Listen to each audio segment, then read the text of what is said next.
¿Qué pasa, gente de YouTube? Estamos grabando. Seguidme en las redes sociales. Bueno, hacer lo que os salga de ahí. ¿Eh? Ya vale de hacer spam. ¿Vale? Y hoy vamos a seguir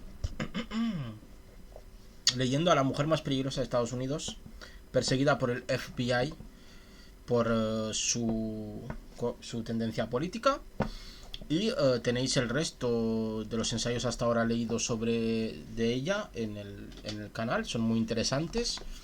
Y vamos a leer hoy y analizarlo, claro, porque de eso se trata. El ensayo que se titula Las cárceles, crimen y fracaso social. Vamos a ver qué nos cuenta aquí Emma Goldman. En 1849, Fyodor Dostoyevsky escribió en el muro de su celda la siguiente historia: El sacerdote y el diablo. Y aquí hay una nota a pie de página. En la actualidad este relato no figura en el índice general de obras de F.M. Dostoyevsky, ¿vale? Esto es nota del traductor. Hola, padre regordete, le dijo el diablo al sacerdote. ¿Qué te llevó a mentir tanto a esa pobre y engañada gente? ¿Qué torturas del infierno les pintaste? ¿No sabes que ya están sufriendo las torturas del infierno en su vida terrenal?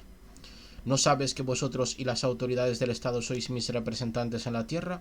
Sois vosotros quienes les hacéis padecer los dolores del infierno con que les amenazáis. Ah, ¿que no lo sabes? Pues ven conmigo. El diablo agarró del pescuezo al sacerdote, se lo llevó por los aires y le llevó hasta una fábrica, una fundición. Ahí vio a unos obreros corriendo apresuradamente de acá para allá y esforzándose bajo un calor abrasador. Muy pronto, el aire cargado y pesado y el calor son demasiado para el sacerdote. Con lágrimas en los ojos le suplica al diablo: «Suéltame, sácame de este infierno». «Oh, querido amigo, tengo que enseñarte muchos otros sitios». El diablo vuelve a agarrarle y le lleva hasta una granja.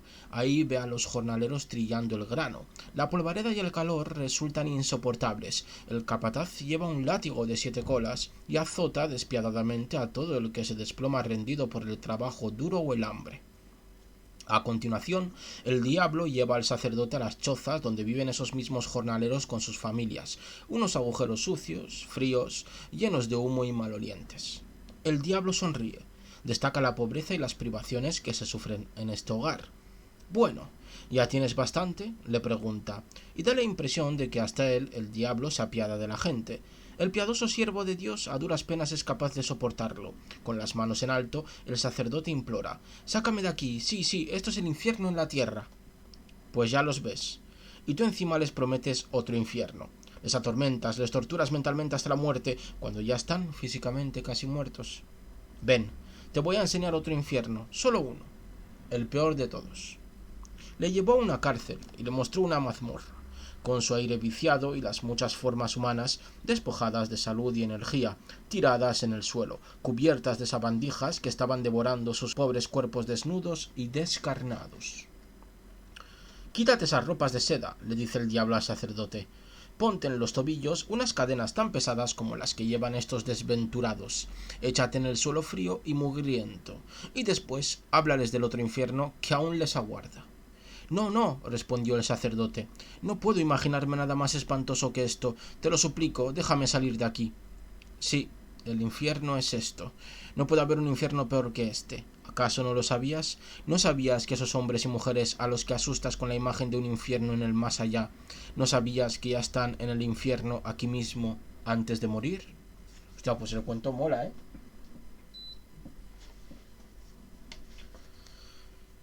Este cuento fue escrito hace 50 años en la oscura Rusia, en el muro de una de las cárceles más horribles. Sin embargo, ¿quién podría negar que eso es válido con la misma fuerza para el tiempo presente, incluso para las cárceles de Estados Unidos?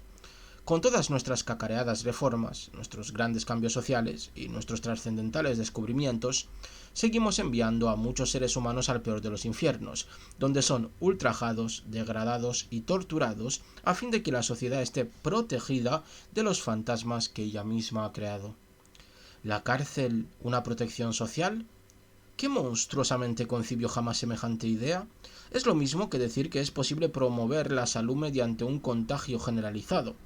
Al cabo de 18 meses de horror en una cárcel inglesa, Oscar Wilde ofreció al mundo su gran obra maestra, la balada de la cárcel de Reading. Y aquí hay un pequeño pasaje de esa balada. Las más viles acciones, cual hierbas venenosas, florecen bien en el aire de la cárcel. Solo lo que en el hombre hay de bueno se agosta y marchita ahí. La pálida angustia guarda la pesada puerta y el carcelero es la desesperación. La sociedad sigue perpetuando ese aire venenoso sin darse cuenta de que de ello no puede surgir otra cosa que no sean los resultados más venenosos. Actualmente estamos gastando 3.500.000 dólares diarios, ¿vale? 1.095.000 dólares al año en mantener las instituciones penitenciarias. Y eso que vivimos en un país democrático, una cantidad casi tan grande como la suma de la producción de trigo, valorada en 750 millones de dólares, y de la producción de carbón, valorada en 350 millones de dólares. El profesor Bushnell de Washington estima el coste de las cárceles en 6.000 millones de dólares al año, y el doctor Frank Linston, un eminente escritor estadounidense experto en delincuencia, ofrece la cantidad de 5.000 millones de dólares anuales como una cifra razonable. Destinar un gasto tan inaudito a mantener gigantescos ejércitos de seres humanos enjaulados como si fueran fieras salvajes. A pesar de todo, los delitos van en aumento. Así nos enteramos de que en Estados Unidos el número de crímenes por millón de habitantes es 4,5 veces más alto que hace 20 años. El aspecto más horrible es que nuestro delito nacional es el asesinato, no los atracos, ni el desfalco, ni la violación, como ocurre en el sur. Londres es 5 veces mayor que Chicago, pero en Chicago se producen 118 asesinatos al año, mientras que en Londres tan solo 20. Y Chicago tampoco es la ciudad líder en delincuencia, dado que solo ocupa el 7º lugar de la lista, encabezada por 4 ciudades del sur, seguidas de San Francisco y Los Ángeles. A la vista de un estado de la situación tan terrible, se nos antoja ridículo que se hable a la ligera de la protección que obtiene la sociedad de sus prisiones. La mente de las personas corrientes es lenta a la hora de entender una verdad, pero cuando la institución más exhaustivamente organizada y centralizada, mantenida a costa de un excesivo gasto nacional, ha demostrado ser un completo fracaso social, hasta los más lerdos tienen que empezar a cuestionar el derecho a existir de esa institución. Atrás quedaron los tiempos en que podíamos conformarnos con nuestro tejido social por el mero hecho de que ha sido ordenado por el derecho divino o por la majestad de las leyes. Las investigaciones generalizadas en las cárceles, la agitación y la educación durante los últimos años son una prueba concluyente de que los hombres están aprendiendo a ahondar hasta el mismo fondo de la sociedad, hasta las causas del terrible abismo que existe entre la vida social y la vida individual. Así pues, ¿por qué las cárceles son un crimen y un fracaso social? Para responder a esta pregunta crucial, tenemos que buscar la naturaleza y las causas de los delitos, los métodos que se emplean para afrontarlos y los efectos que producen dichos métodos a la hora de librar a la sociedad de la maldición y el horror de la delincuencia. En primer lugar, en lo que respecta a la naturaleza de la delincuencia, Havelock Ellis subdivide la delincuencia en 4 fases: la política, la pasional, la demencial y la ocasional, ¿vale? Vemos aquí que Emma va mucho más allá, ¿no?, de simplemente meter en la cárcel a la gente, sino que se hace una pregunta interesante: es ¿por qué ocurren los delitos?, ¿no? Y si las cárceles realmente son la manera correcta de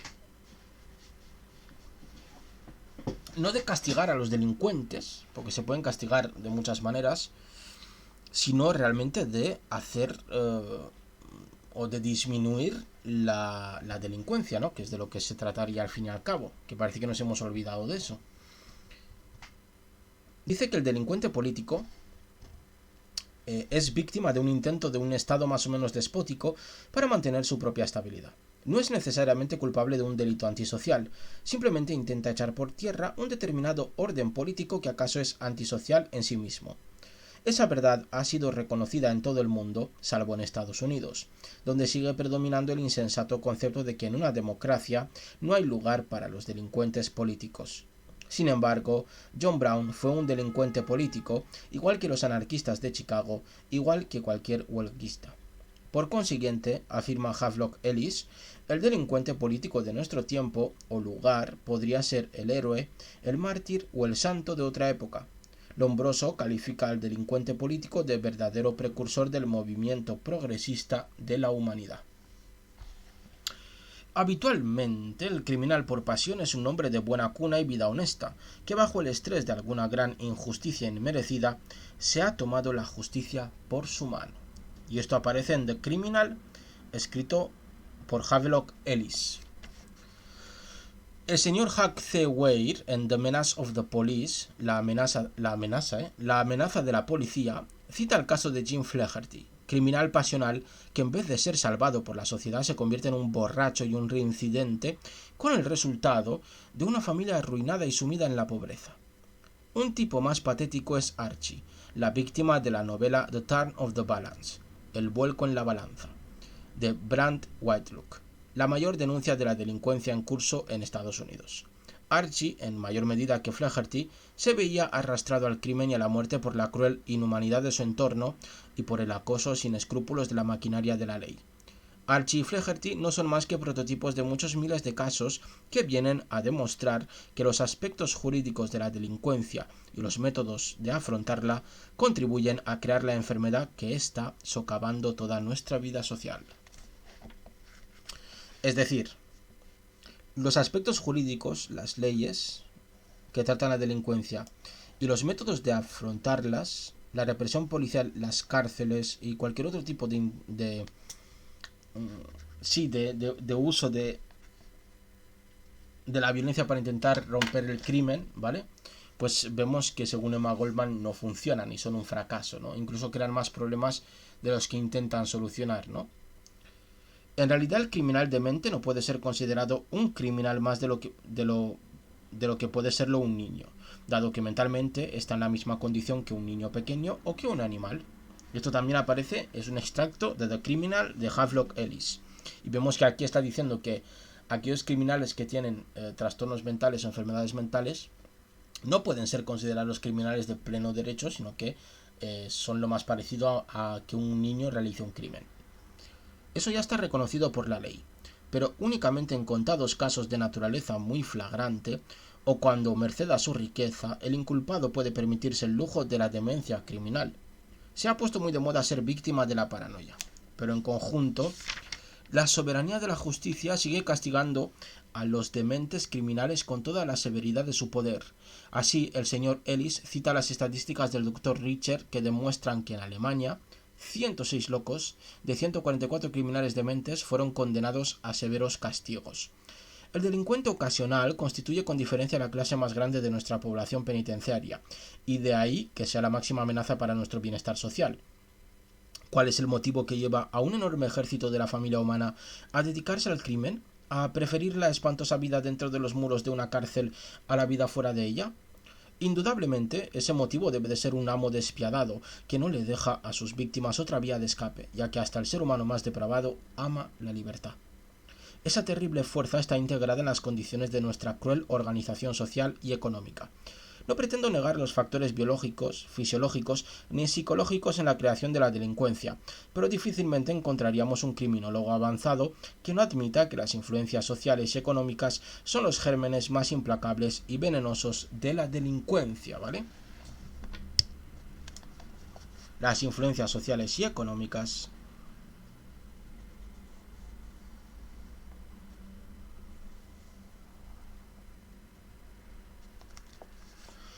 incluso admitiendo que existen tendencias criminales innatas, también es cierto que esas tendencias se encuentran en un campo abonado en nuestro entorno social. Havelock Ellis afirma que existe una estrecha relación entre los delitos contra las personas y el precio del alcohol, entre los delitos contra la propiedad y el precio del trigo. Cita a Quetelet y a la Cassagne, de los que el primero contempla a la sociedad como preparadora del delito y a los criminales como los instrumentos que lo ejecutan. El segundo afirma que el entorno social es el medio de cultivo de la criminalidad, que el criminal es el microbio, que únicamente adquiere importancia cuando encuentra el medio que provoca que fermente. Cada sociedad tiene los criminales que se merece, ¿vale? Se ha encendido solo el aire, madre mía. Cada sociedad tiene los criminales que se merece. ¿Qué os parece? Buena frase, ¿eh? El periodo industrial más próspero imposibilita que el trabajador gane lo suficiente para mantener su salud y su vigor, Y dado que la prosperidad es en el mejor de los casos una situación imaginaria, miles de personas se suman constantemente a la legión de los parados. De este a oeste, de norte a sur, ese inmenso ejército vaga en busca de trabajo o de comida, y lo único que encuentra es el asilo de pobres y los arrabales. Quienes aún conservan una chispa de respeto por sí mismos, prefieren la rebeldía abierta, prefieren la delincuencia a la situación escuálida y degradada de la pobreza. Edward Carpenter estima que 5/6 partes de los delitos perseguibles consisten en algún tipo de infracción de los derechos de propiedad, pero esa es una cifra demasiado baja. Una investigación minuciosa demostraría que 9 delitos de cada 10 podrían achacarse, directa o indirectamente, a nuestras iniquidades económicas y sociales, a nuestro sistema de explotación y robo despiadado. No existe un delincuente tan estúpido que no reconozca ese terrible hecho, aunque no sea capaz de explicarlo. Una colección de filosofías criminales, recopilada por Havelock Ellis, Lombroso y otros hombres eminentes, demuestra que el criminal siente en lo más profundo que la sociedad es la que le ha empujado a la delincuencia. Un ladrón milanés le dijo a Lombroso: «Yo no robo, simplemente le quito a los ricos lo superfluo. Además, ¿acaso no roban los abogados y los comerciantes?». Un asesino escribió: «Sabiendo que 3/4 partes de las virtudes sociales son vicios cobardes, pensé que una agresión abierta contra un hombre rico sería menos innoble que la cauta organización de un fraude». Otro escribía: «Estoy en la cárcel por robar media docena de huevos. Los ministros que roban millones reciben honores. ¡Pobre Italia!». Un condenado culto le dijo al señor David: «Las leyes de la sociedad están amañadas con el propósito de asegurar la riqueza del mundo a los poderosos y los calculadores, privando con ello a la mayor parte de la humanidad de sus derechos y sus oportunidades. ¿Por qué tiene que castigarme por haber robado por unos medios bastante parecidos a quienes han tomado más de lo que les corresponde por derecho?». Y el mismo hombre añadía: «La religión le arrebata al alma su independencia. El patriotismo es el estúpido culto del mundo en aras del que se sacrificaron el bienestar y la paz de la ciudadanía a manos de quienes se benefician de ese culto, mientras que las leyes del país, al restringir los deseos naturales, libraban una guerra contra el espíritu manifiesto de la ley de nuestro ser. Comparado con ello», concluía, «el robo es una actividad honorable». Ciertamente hay más verdad en esa filosofía que en todos los libros de derecho y moral de la sociedad. Si los factores económicos, políticos, morales y físicos son los gérmenes de la delincuencia, ¿cómo afronta la sociedad esa situación? Vemos que los gérmenes de la delincuencia son los factores económicos, políticos, morales y físicos, ¿vale?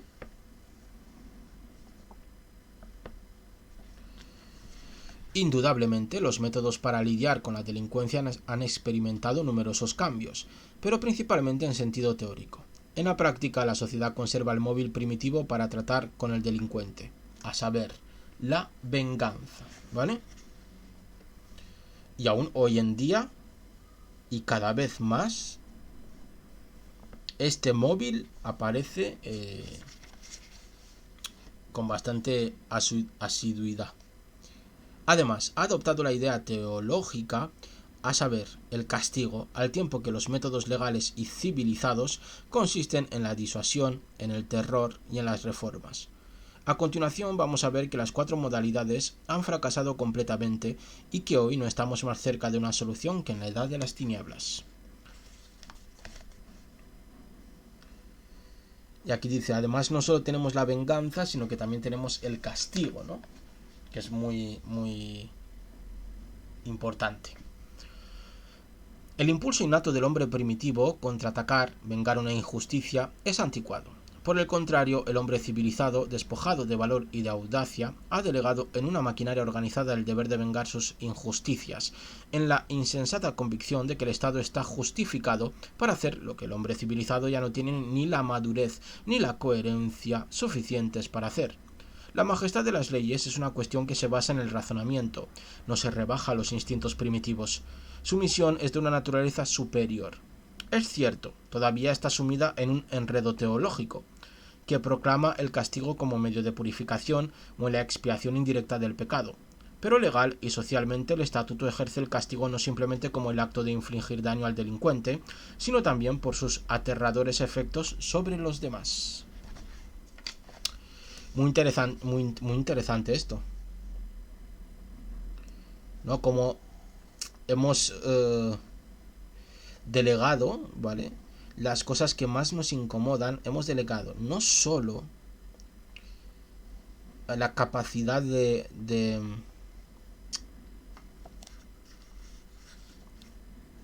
castigar, ¿no? A quien ha cometido un delito. También hemos delegado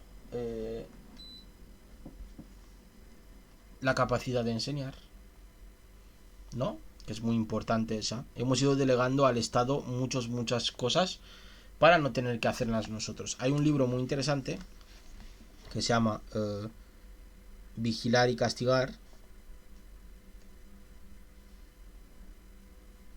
¿vale? De Michel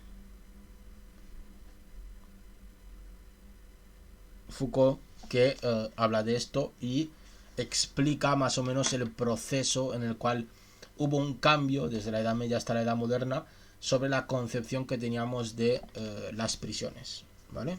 Es muy interesante.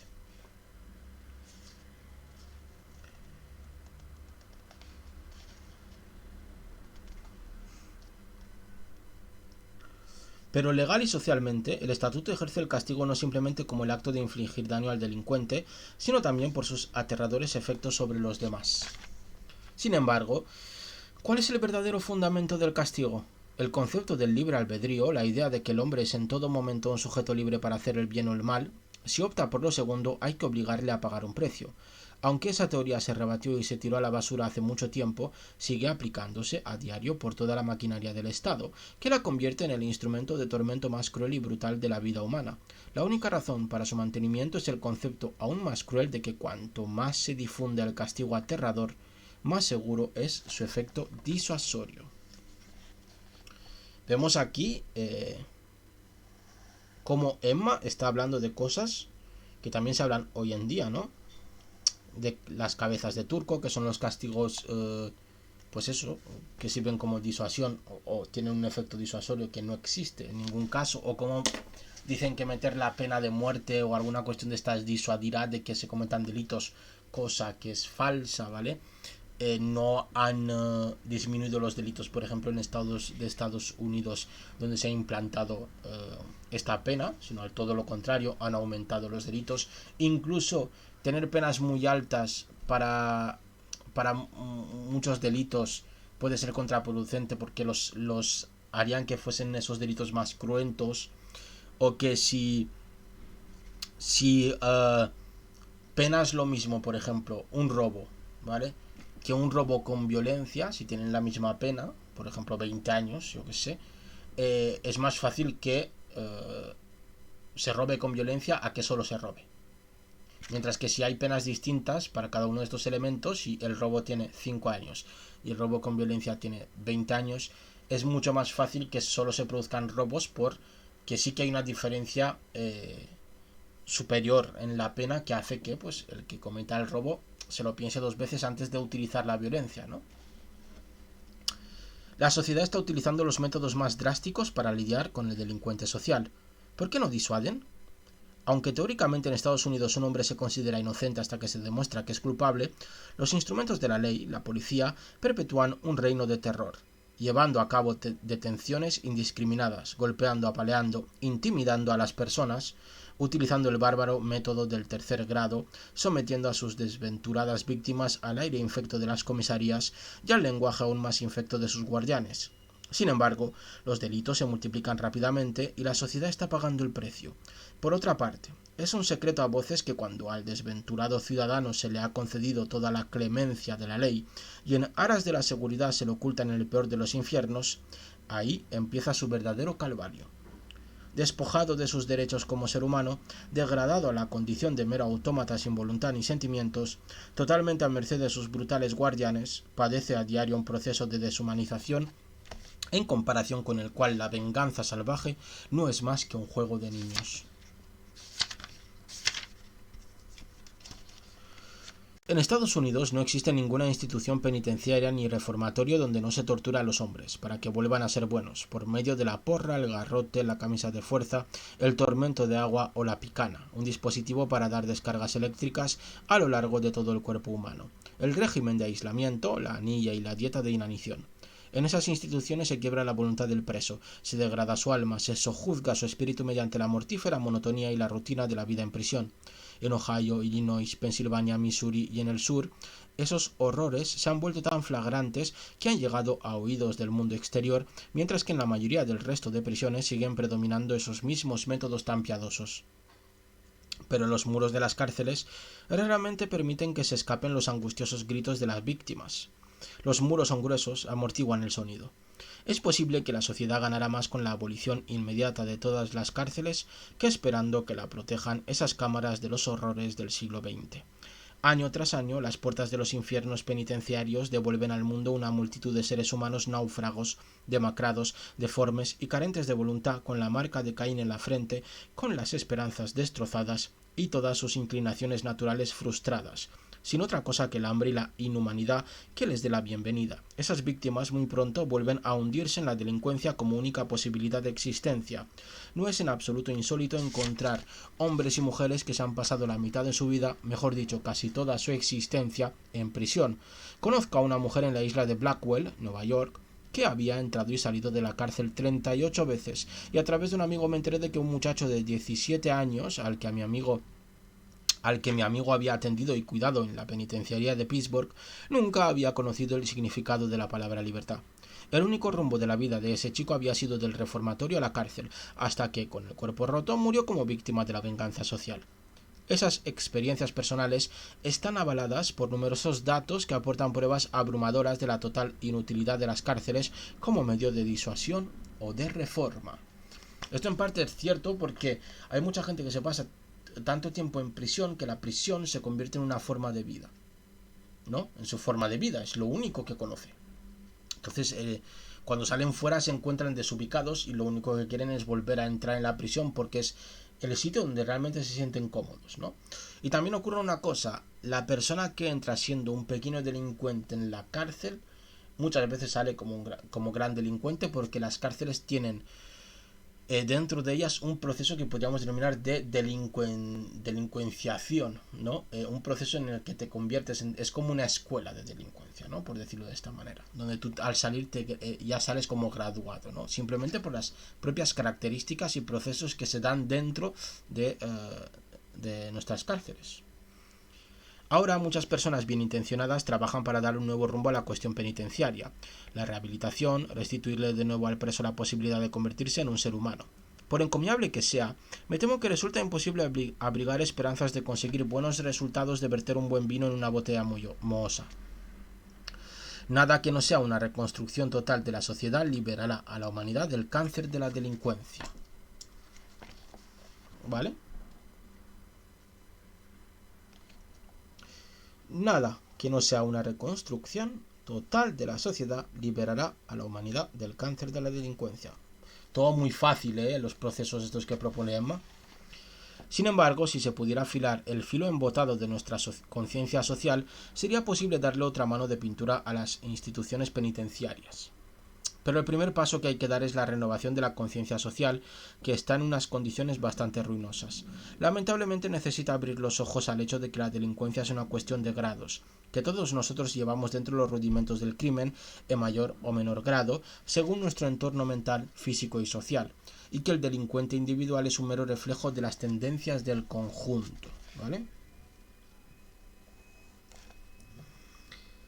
Aquí lo que hace Emma es colocarnos un pecado original, ¿vale?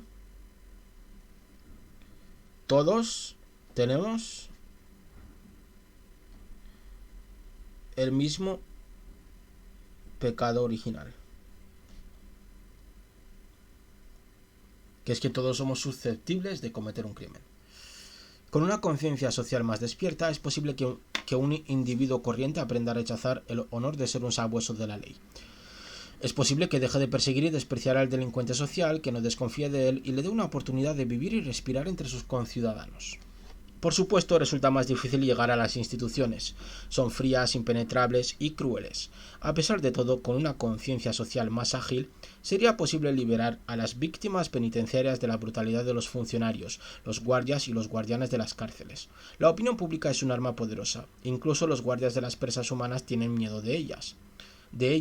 se les podría enseñar un poco de humanidad, sobre todo si se dieran cuenta de que sus empleos dependen de ello. Sin embargo, el paso más importante es exigir que los presos tengan derecho a trabajar estando en prisión con algún tipo de recompensa monetaria que les permitiera ahorrar algo para el día de su puesta en libertad, el comienzo de una nueva vida, ¿vale? Esto no funciona, lo que está diciendo aquí. Esto no funciona,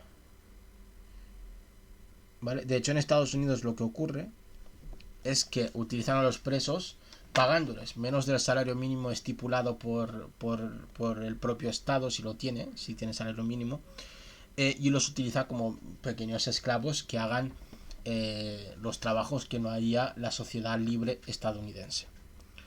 Resulta casi ridículo esperar demasiado de la sociedad actual, si tenemos en cuenta que los propios trabajadores, que son esclavos asalariados, se oponen al trabajo de los reclusos. No voy a entrar en la crueldad de esa objeción, sino únicamente a considerar su inviabilidad. Para empezar, la oposición que hasta ahora han presentado los trabajadores organizados se ha dirigido contra molinos de viento. Los presos siempre han trabajado, solo que su explotador ha sido el Estado, de la misma forma que el empleador individual ha sido el que ha saqueado a la mano de obra organizada. Los estados o bien han puesto a trabajar a los presos para el gobierno o bien han organizado la mano de obra reclusa para individuos particulares. 21 estados de la Unión siguen este segundo plan. El gobierno federal y 17 estados lo han descartado, igual que las principales naciones de Europa, ya que da lugar a una terrible sobreexplotación, al maltrato de los presos y a innumerables chanchullos. Rhode Island, el estado dominado por Aldrich, que hay una nota a pie de página que dice lo siguiente: Nelson W. Aldrich, 1841-1915, fue un político y empresario estadounidense, líder del Partido Republicano y uno de los personajes más influyentes en el Senado de Estados Unidos. Rhode Island, el estado dominado por Aldrich, nos brinda el que tal vez sea el peor ejemplo. En virtud de una contrata de 5 años de duración, firmada el 7 de julio de 1906 y renovable durante otros 5 años si así lo deciden los contratistas privados, el trabajo de los presos de la penitenciaría de Rhode Island y de la cárcel del condado de Providence se vende a la empresa manufacturera Reliance Sterling, a razón de poco menos de 25 centavos diarios por trabajador. Esa empresa es un verdadero conglomerado para la explotación de la mano de obra penitenciaria, ya que también alquila el trabajo de los reclusos de las penitenciarías de Connecticut, Michigan, Indiana, Nebraska y Dakota del Sur, así como de los reformatorios de Nueva Jersey, Indiana, Illinois y Wisconsin. 11 instituciones en total. La enormidad de los chanchullos en Rhode Island al amparo de la contrata puede estimarse por el simple hecho de que en Nebraska esa misma empresa paga 62,5 centavos diarios por el trabajo de un preso, y que Tennessee, por ejemplo, recibe de la empresa Great Dudley Harvard $1,10 diarios por el trabajo de un preso. Missouri 70 centavos al día de la compañía manufacturera Star Overall. Virginia Occidental 65 centavos al día de la compañía manufacturera Kraft. Mira, Kraft, esta sigue existiendo. Y Maryland 55 centavos al día del fabricante de camisas Oppenheim, Oberndorf y compañía. La simple diferencia de precio ya apunta a un chanchullo de grandes dimensiones. Por ejemplo, la empresa Reliance Sterling fabrica camisas, con un coste de la mano de obra libre de no menos de $1,20 la docena, mientras que en Rhode Island paga 30 centavos la docena. Para colmo, el Estado no le cobra a ese conglomerado ningún alquiler por el uso de su enorme fábrica, ni por la energía eléctrica, ni por la calefacción, ni por la luz, y ni siquiera por el alcantarillado, y no le cobra impuestos. ¡Menudo chanchullo! Este extracto es tomado de la publicación del National Committee on Prison Labor, el Comité Nacional de Trabajo Penitenciario, ¿vale?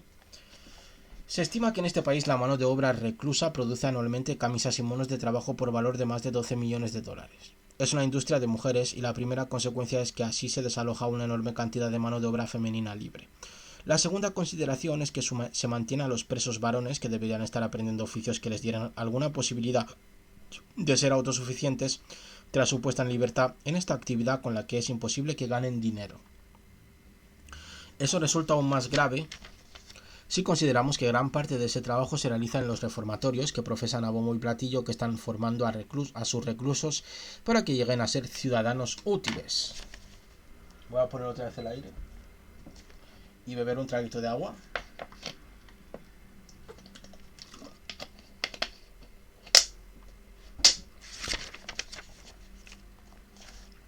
La tercera consideración, y la más importante, es que los enormes beneficios que se estrujan de la mano de obra reclusa son un incentivo constante para que los contratistas exijan de sus desventuradas víctimas unas tareas que están mucho más allá de sus fuerzas y los castiguen cruelmente cuando su trabajo no cumple las excesivas exigencias que se les imponen.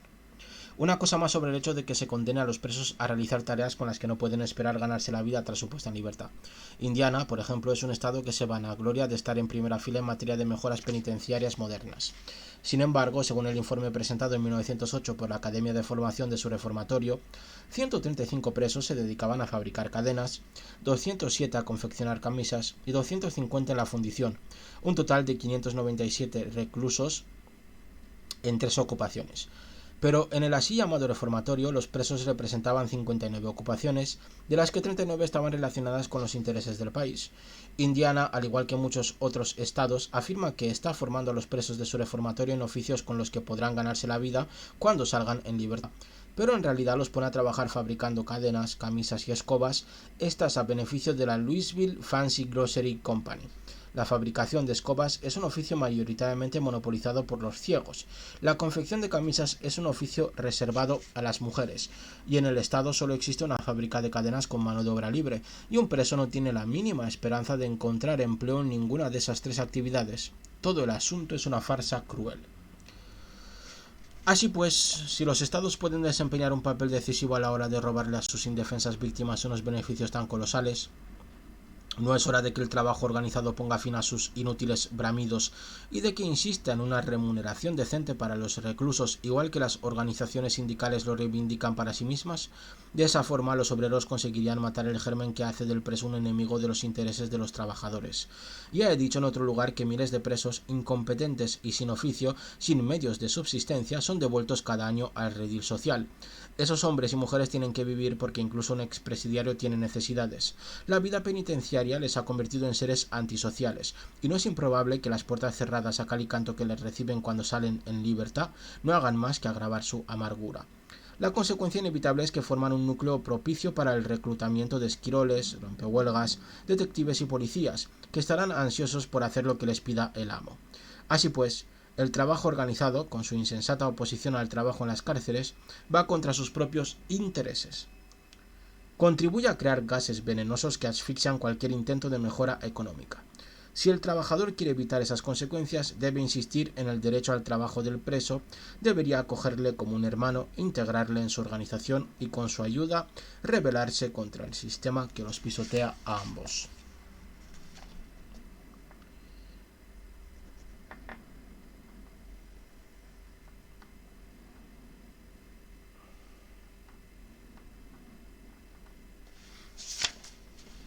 Por último, pero no menos importante, cada vez somos más conscientes de lo brutal y lo inadecuado de las sentencias sin derecho a beneficios penitenciarios.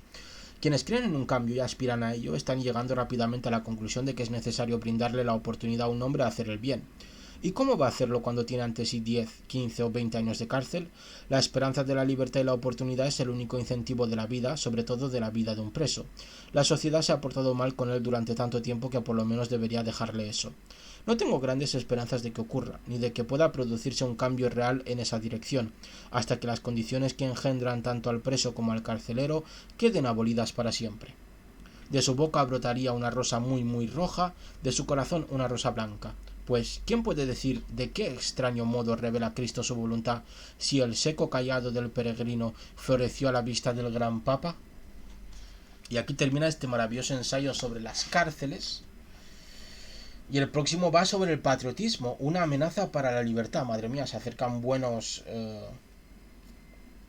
ensayos to guapos. Espero que esto os haya gustado, que os haya interesado. Hemos visto que los temas que se suelen hablar ahora mismo sobre los presos, la delincuencia, las cárceles, sobre la rehabilitación, son temas ya muy antiguos, ¿no? Como podemos ver aquí, y que ya se planteaban en los inicios de las cárceles modernas, ¿no? Esos problemas. Y hemos visto que tampoco han evolucionado mucho las cárceles como para superar el castigo y la venganza como fundamentos de nuestras leyes penales. Realmente eso es lo más interesante, intentar superar esos dos fundamentos. por lo demás, con esto hemos terminado. Muchas gracias por haberme acompañado y como siempre os mando millones de besos, millones de abrazos y nos vemos en siguientes directos. Chao, chao.